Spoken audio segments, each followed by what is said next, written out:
வணக்கம் சோலைக்கண்ணன் சார். வணக்கம் சார். வணக்கம் சார். நல்லா இருக்கா? நல்லா இருக்கேன் சார். நாட்டிய ஒழுக்குமுறையில பெரிய அளவுல பார்த்தீங்கன்னா, இந்த கார் விபத்து, வெடிகுண்டு விபத்து வந்து நடைபெற்றிருக்கு டெல்லியில. நேற்று மாலை செங்கோட்டை அருகே.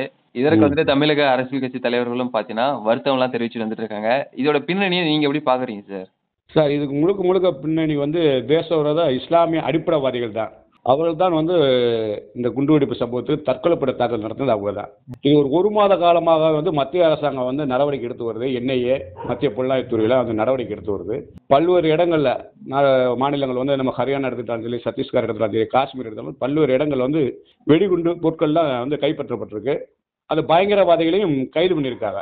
இந்த சமயத்தில் தான் நேற்று கூட காலையில் கைது பண்ணியிருக்காங்க. இந்த சமயத்தில் தான் அதனுடைய சம்பந்தப்பட்ட நபர்கள், கூட்டாளிகள் தான் நேற்று மாலை 6 மணிக்கு ஒரு கொடூரமான இந்திய மக்களை அதிர்ச்சி அடையும் வகையில் டெல்லியில் ஒரு பொது இடத்துல செங்கோட்டை பக்கத்தில் அந்த கார் குண்டுவெடிப்புல 12 பேர் பலியாயிருக்காங்க, பலர் காயமடைந்திருக்காங்க. அதற்கு முதல்ல நாங்கள் ஆழ்ந்த இரங்கலை தெரிவிச்சிருக்கிறோம். இந்த குண்டுவெடிப்பு தாக்குதலுக்கு முழுக்க முழுக்க காரணமே இந்த பயங்கரவாத அமைப்புகள் தான். இந்த பயங்கரவாத அமைப்புகள் தொடர்ந்து செயல்பட்டு கொண்டுதான் இருக்கின்றது இந்தியாவில். அதற்கு காரணம் என்னன்னா தமிழ்நாட்டை சேர்ந்த அரசியல்வாதிகள் முக்கிய பங்களிப்பு இருக்கு அந்த பயங்கரவாதிகளுக்கு ஆதரவாக. சொல்லப்போன தடை செய்யப்பட்ட பயங்கரவாத அமைப்புகள் பிஎஃப்ஐ அண்ட் அல்கொய்தா, அல்உமா, இந்த பயங்கரவாத அமைப்புகளுக்கு பின்னாடி யார் இருக்கான்னு பார்த்தா தமிழ்நாட்டில் முக்கிய அரசியல் கட்சி தலைவர்களாக இருக்காங்க. அது எம்பி என்ற போர்வையில் இருக்காங்க. இப்போ பார்த்தீங்கன்னா கூட ஒரு உதாரணத்துக்கு சொல்ல போனா, நம்ம தமிழ்நாட்டை சார்ந்த முதலமைச்சர் முதற்கொண்டு அந்த அந்த தாக்குதலுக்கு கண்டனம் தெரிவிச்சிருக்காங்க. அந்த பலியானவருக்கு இரங்கலை தெரிவிச்சிருக்காங்க. யாரும் அரசியல் பண்ணல, ராகுல் காந்தி உட்பட. ஆனா தமிழ்நாட்டை சேர்ந்த சிதம்பரம் தொகுதி எம்பி, விடுதலை சிறுத்தை கட்சி என்று தலைவர் திருமாவளவன் என்ன சொல்றாரு பார்த்திருப்பீங்க. இப்ப அவர் ஒரு அதிர்ச்சியான செய்தி சொல்லியிருக்காரு. என்னன்னா இந்த குண்டுவெடிப்புல பல்வேறு சந்தேகம் வரும் அவருக்கு. இந்த சந்தேகத்தில் இதற்கு காரணம் பொறுப்பேற்கிறது யாருன்னா மோடி, அமித்ஷா அண்ட் அம்பானியா, இவெல்லாம் பொறுப்பேற்றுக்கிறோமா.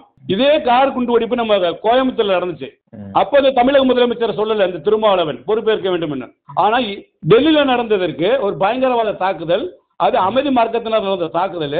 அந்த தாக்குதல் இன்னைக்கு படம் பூரா அவருடைய யாராவது பயங்கரவாத தாக்குதல் ஈடுபட்டார்களோ அவருடைய படம் பூரா இன்னைக்கு செய்திகள் வெளியே வருது. அப்படி அந்த பயங்கரவாத தாக்குதல் ஈடுபட்ட பயங்கரவாதிகளுடைய காஷ்மீரை சேர்ந்தவர்கள், ஹரியானாவை சேர்ந்தவர்கள், டெல்லியை சேர்ந்தவர்கள் பூரா இன்னைக்கு அவருடைய படம் இது மூல காரணம் யாரு, அந்த தற்கொலை படை தாக்குதல் இறந்தவர்கள் யாரு அப்படின்னு சொல்லி பூரா இஸ்லாமிய பேர் தான் இங்கே பேர் தான் வருது.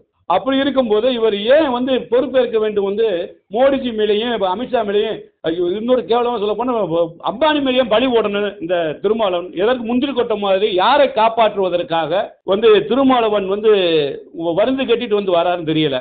இவர் முழுக்க முழுக்க இஸ்லாமிய பயங்கரவாதிகள் கைக்கூலின்னு அன்றையிலிருந்து இன்ற வரைக்கும் சொல்லிட்டு இருக்காங்க திருமாவளவன். இதே கோவை குண்டுவெடிப்பு பயங்கரவாதிகள் விடுதலை செய்ய சொன்னது இதே திருமாவளவன் தான். அவள் பூரா அப்பா இஸ்லாமியர்ல அவள் பூரா விடுதலை பண்ணணும்னு சொன்னது இதே திருமாவளவன் தான். அதே போல பாராளுமன்ற துப்பாக்கி குண்டுவெடிப்பா இருந்தாலும் சரி, மும்பை குண்டுவெடிப்பா இருந்தாலும் சரி, அதுல சம்பந்தப்பட்ட பயங்கரவாதிகள் யாகூப் மேனன், அப்துல் கசாப்பு, அப்சல் குரு போன்றவர்கள் தூக்கிலிடும் போது எதிர்ப்பு தெரிவித்தது இதே திருமாவளவன் தான். இதே காசாவுக்கு பேரணி நடத்தினாரு. காசாவுல அங்க இஸ்லாமியர்கள் பாதிக்கப்படுறாங்கன்னு சொல்லி உடனே இங்க பேரணி நடத்தி போராட்டம் நடத்தினாரு. அங்கே உள்ள கமாஸ் பயங்கரவாத அமைப்புக்கு ஆதரவாக இஸ்ரேலை கண்டிச்சு. ஆனா இதை கண்டிச்சு ஒரு ஆர்ப்பாட்டம் பண்ணலாம் இல்லையா? பண்ண மாட்டார். ஏனால் சம்பந்தப்பட்டது கூட இஸ்லாமிய மார்க்கத்தினர், அமைதி மார்க்கத்தினர். அது சம்பந்த அமைதி மதத்தை பார்ப்பாங்க. மதம் எதை பார்ப்பாங்கன்னா மதத்தினுடைய பேரை பார்ப்பாங்க, மதத்தினுடைய பின்னாடி பார்த்தாங்க. ஹிந்து மதம் இருந்தா இவங்களுக்கு அல்வா சாப்பிட்ட மாதிரி, கிறிஸ்துவ மதம் இருந்தால் இவங்க அல்வா சாப்பிடும். ஆனால் இஸ்லாமிய மதம் சம்பந்தப்பட்டவர்கள் இருந்தால் அதை அப்படியே மூடி மறைக்கிறது அவருடைய திருமாவளவனுடைய வேலை அப்ப இருந்து இப்போ வரைக்கும். அதனால இப்போதைக்கு எங்களுக்கு என்ன சந்தேகம், திருமாவளவன் மேல அந்த சந்தேகமா இருக்கு. டெல்லி குண்டுவெடிப்புக்கும் திருமாவளவனுக்கும் சந்தேகம் இருப்பது போல அந்த குண்டுவெடிப்பு சந்தேகம் திருமாவளவன் தொடர்பு இருக்கும் எங்களுக்கு சந்தேகம் இருக்கு மெயினா. ஏன்னா திருமாவளவன் விசாரிக்கின்ற முறையில் விசாரித்தா தமிழ்நாட்டில் மட்டுமல்ல இந்தியாவில் எங்கு குண்டு வெடிக்க திட்டம் எடுக்கிறார்களோ, பயங்கரவாதிகள் யார் இருக்கிறார்களோ அத்தனையும் திருமாவளவனுக்கு தெரியும். அதாவது திருமாவளவன் விசாரணை வளையத்துக்கு முதல்ல கொண்டு வரணும். அவர் ஒரு கருத்து தெரிவிச்சிருக்காரு சார். உலகத்திலே எல்லாமே உங்க கட்டுப்பாட்டுல இருக்கு, அப்ப நீங்க தான் காரணம் சொல்லியிருக்காரு. இது அரசியல் ரீதியாக பாக்கணுமா, ஒரு விசாரணை வளையத்துக்குலாம் கொண்டு வரணுமா சார்? சார், இந்தியாவுல டெல்லியில அரவிந்த் கெஜ்ரிவால் அவரு முன்னாள் முதலமைச்சர், அவரு கண்டனம் தெரிவிச்சிருக்கிறாரு. இந்தியா முழுவதும் இருக்கிற அரசியல் கட்சிகள், எதிர்கட்சிகள், அனைத்து கட்சிகளும் கண்டனம் தெரிவித்து எதிர்ப்பு தெரிவிக்கிறாங்க. ஏன் திருமாவளவன் மட்டும் இதற்கு யாரை காப்பாற்றுவதற்காண்டி இவர் அமித்ஷா மேல பழி போடுறாரு? இதே குண்டுவெடிப்பு கார் குண்டுவெடிப்பு கோவில் நடந்ததுக்கு ஏன் முதலமைச்சர் ஸ்டாலின் மேல பழி போடல? அப்ப யாரை காப்பாற்றுவதற்கான இது பண்ணாரு? இதே திருமாவளவன் தான் புல்வாமா தாக்குதல இந்துக்கள் அடையாளம் சுட்டுக் கொண்டாங்க பயங்கரவாதிகள். அந்த பயங்கரவாதிகளை சுட்டுக் கொன்று அந்த பயங்கரவாதி நாங்க தான் கொன்றோம்னு சொல்லி அந்த தடை செய்யப்பட்ட இஸ்லாமிய பயங்கரவாத அமைப்பு பொறுப்பேற்றுக்கிச்சு.